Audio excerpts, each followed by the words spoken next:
Set कइले शादी जीजा कई के अगुवाई, 4 दिन बाद हमा हो जाई सगाई।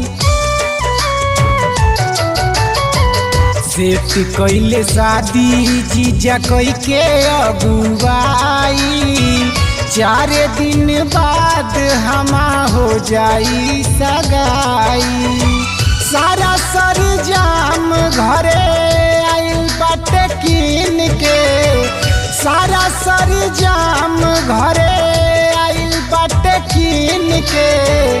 मिले नहीं पाई भी अब तो, मिले नहीं पाई भी अब तो, हरदिया के दिन से मिले नहीं पाई भी अब तो, हरदिया के दिन से।